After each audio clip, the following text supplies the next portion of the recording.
Good afternoon. Thank you, MERI Group of Institutions, for giving me this opportunity. It's not, rare to come to an event where you talk about a subject and you find the word opportunities and challenges in the theme. But I think Europe is one area of the world where opportunities and challenges is just the right way to look at the relationship. For a long time, India's focus has been, on the closer neighborhood. Europe was somewhere that was further away. If people spoke about Europe, it was largely in the context of India's historic relations with the with Great Britain.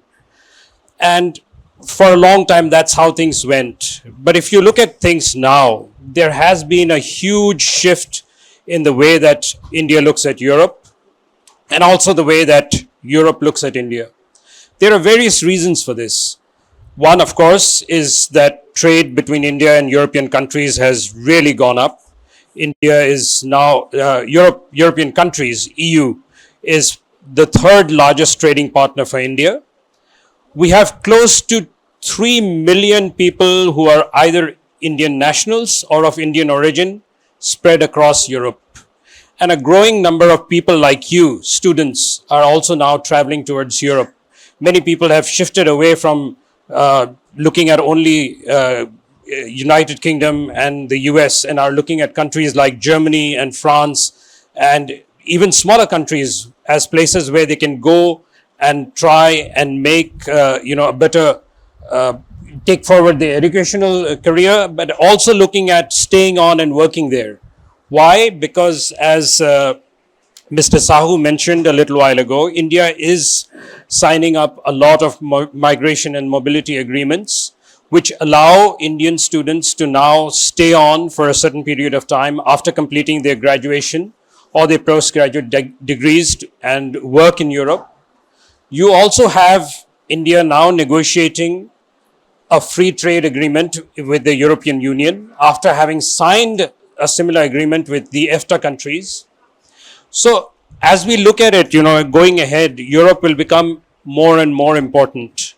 There are also other reasons. I mean, Europe today has a very interesting, the European Union, I should say, has a very interesting relationship with India in the form of something called the Trade and Technology Council. Now, the European Union has formed a TTC with only two countries. One is America, the other is India. This shows you the importance that Europe is attaching to India. They are offering to share some of their most cutting-edge technologies in areas like AI, quantum computing, modeling, and this is the reason why this is something that is very important, because this shows how Europe doesn't look at India from the way it did maybe even 10, 15 years ago. The other area which people have referred to is security. Europe is now increasingly looking at the Indo-Pacific and wants to partner with India in very important areas such as maritime domain awareness, maritime patrols, and there is talk, but it's very, very nascent about Europe trying to form its own defense and security policy, about trying to have some sort of a military element to the EU, but that is going to take time. But the good thing is India does have very strong defense partnerships with several EU member states.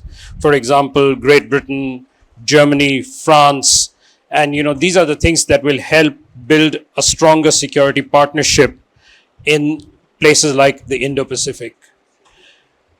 Also looking at, challenges. I think possibly more than any other country in the world, India was really challenged by the conflict in Ukraine. Because for once, you find almost all the members of the European Union coming together over Russia's invasion of Ukraine. And for us, this was a real foreign policy challenge because we have had a very strong relationship with the erstwhile Soviet Union and now with Russia. And while India has not in any way, censured or condemned Russia's actions, it has always pushed for, having an end to hostilities, an end to fighting, so that there can be, some sort of efforts to find a solution through dialogue and diplomacy. But at the same time, India has also had to grapple with things like, the cost of energy, the cost of food going up, the cost of fertilizers going up because of the war in Europe. And it's something that India will have to continue addressing in the days ahead, because there is very little likelihood that this war is going to end. Possibly a beginning will be made in June, when there is the first conference on the Ukraine war that is being hosted by Switzerland. But everyone is still looking at that conference as just a step forward. It's not going to be possibly the end of the process to end the war in Ukraine. So therefore, that is why I said rightly, this is both challenges and opportunities. In terms of opportunities, well, besides trade, it is also the people-to-people contacts. India is opening up new embassies in Europe as part of a move to, grow the relations with the countries in Europe.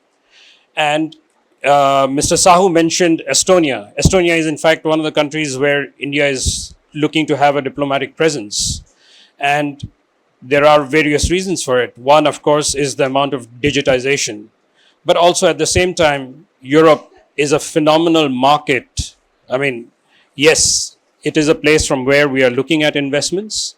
One of the paradigm shifts was the trade agreement signed with EFTA, where for the first time India introduced a clause saying that the members of EFTA, the 4 countries in EFTA, would have to make some sort of a commitment, a non-binding commitment to invest $100 billion into India within the next 15 years. So there are opportunities. There are going to be much more that the two sides will be able to do. In terms of the Indo-Pacific, I think is one of the areas where, the European countries are increasingly interested. But that is also because of growing concerns within Europe over one of India's neighbors, and that is China.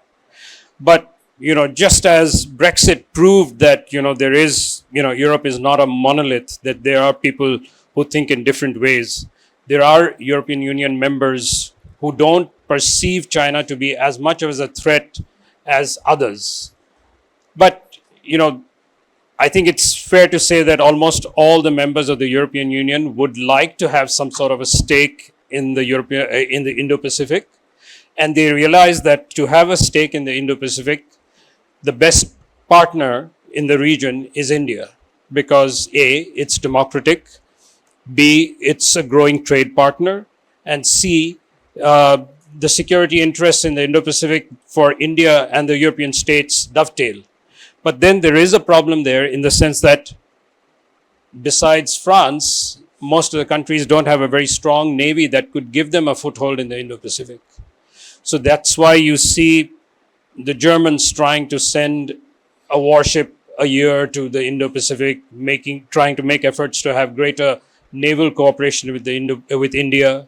You have France, of course, which is a resident power in the Indian Ocean region, because they have about 1 million French citizens in the Indo-Pacific. They have a huge amount of exclusive economic zone in the Indo-Pacific. So these are all, the building blocks which are going to help the two sides create a much stronger relationship. And trade and migration and mobility, I think, are 2 more factors that will strengthen these relations. I think it'll be better if I could maybe take some of your questions later, and that could help drive this conversation. Thank you.